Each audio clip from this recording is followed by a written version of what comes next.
16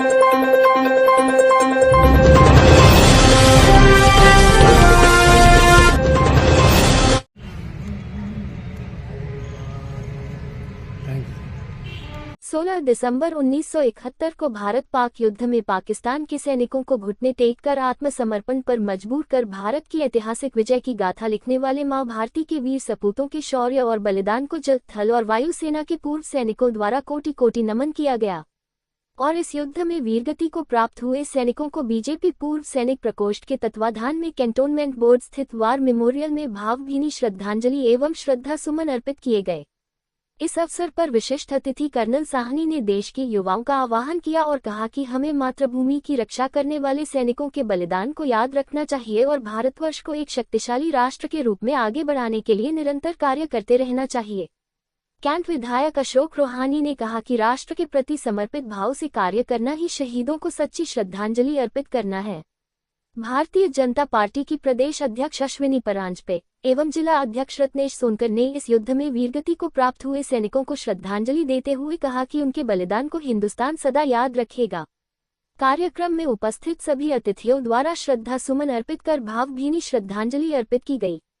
वहीं आभार व्यक्त करते हुए कार्यक्रम संयोजक राजेंद्र सिंह द्वारा बताया गया कि इस युद्ध में पाक सेना के 93,000 सैनिकों ने जनरल नियाजी की अगुवाई में भारत के लेफ्टिनेंट जनरल अरोरा के समक्ष घुटने टेक आत्मसमर्पण किया था।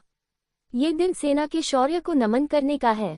इस अवसर पर भारतीय जनता पार्टी की महिला प्रदेश अध्यक्ष अश्विनी परांजपे, जिला अध्यक्ष रत्नेश सोनकर, कैंट विधानसभा के विधायक अशोक रोहानी, सैनिक प्रकोष्ठ के संयोजक राजेंद्र सिंह, कार्यक्रम के विशिष्ट अतिथि colonel Subhash Chandra Saini, flying officer अनंत मृदुगल, सूबेदार मेजर श्याम सुंदर चौबे, सार्जेंट आलोक तिवारी, चीफ पेटी ऑफिसर जी.पी. पाठक, विजय शंकर राय सहित बड़ी संख्या में जल, थल और वायु सेवा के पूर्व सैनिक मौजूद रहे।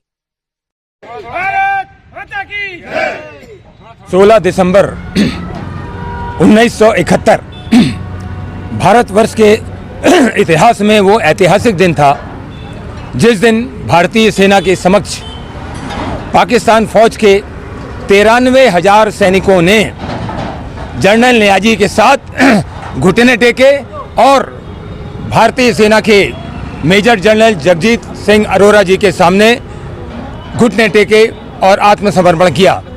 आज उस युद्ध में हमारे लगभग 2,847 सैनिकों ने अपनी जान की आहुति दी थी। आज हम उन्हें याद कर रहे हैं, उनके सेक्रीफाइस को याद कर रहे हैं, पूरे सैनिक मिलकर के यहाँ पर उनको नमन कर रहे हैं और बधाई दे रहे हैं इस पूरे देश को कि हमारी सेना के ऊपर पूरे देश को गर्व है। कभी भी आपातकालीन स्थिति में हम पूरे नागरिक सुरक्षित हैं जब तक कि हमारी सेना पूरे बॉर्डरों पर तैनात है, पूरे भारतवर्ष में तैनात है।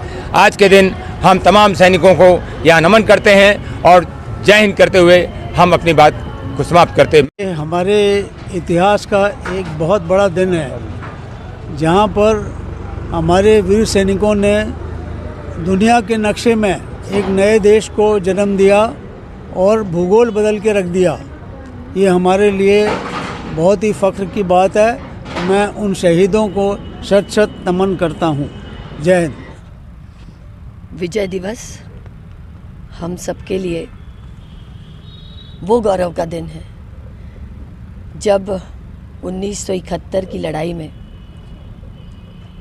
एक इतिहास भारतवर्ष ने रचा और जिसमें अनेक सैनिकों ने अपने प्राणों की बाजी लगाते हुए भारत माता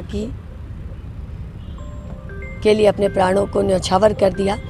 आज के इस दिन को याद करते हुए, और ये वो दिन है जब बांग्लादेश, आज का जो बांग्लादेश है, उस समय उस सीमा में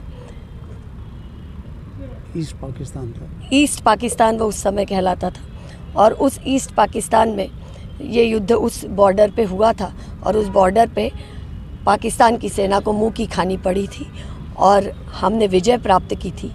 ये इतना केवल विजय प्राप्त की थी इतनी बात नहीं है, इस विजय प्राप्त करने में अनेकानेक वीरों ने जो अपनी जान गंवाई है, उन सभी वीरों के परिवारों को आज मैं नमन करती हूँ, उन वीरों को नमन करती हूँ और उनको अपनी विनम्र श्रद्धांजलि अर्पित। आज भारतीय जनता पार्टी सैनिक प्रकोष्ठ के माध्यम से आज हम सब उन सभी शहीदों को हम यहाँ पर स्मरण करने के लिए उपस्थित हुए हैं और साथ ही साथ विजय दिवस के रूप में 1971 में आज ही के दिन भारत की उन महान सैनिकों ने जिन्होंने पाकिस्तान की सेनाओं को घुटने पर लाकर आत्मसमर्पण करने के लिए विवश कर दिया था। और यही भारतीय सेना की पहचान पूरे दुनिया में। जब भारतीय सेना अपने पे आ जाती है तो पूरी दुनिया को संदेश देने के लिए इतना काफ़ी है कि 1971 में पाकिस्तान की सेना इतनी बड़ी संख्या में दुनिया में आज तक कभी आत्मसमर्पण नहीं हुए। साथ ही साथ इस पूरे अभियान में हमारे भारतीय सैनिकों ने भी अपने प्राणों की आहुति दी है। उनके भी चरणों को, उनके बलिदान को स्मरण करते हुए उनके चरणों को हम नमन करते हैं। साथ ही साथ ऐसे उन तमाम माताओं के जिनके बच्चे इस अभियान में बलिदान और शहीद हुए थे, मैं उनको भी स्मरण करना चाहता हूँ, उन माताओं को भी स्मरण करना चाहता हूँ, उनके चरणों को भी वंदन करता हूँ। जय हिंद।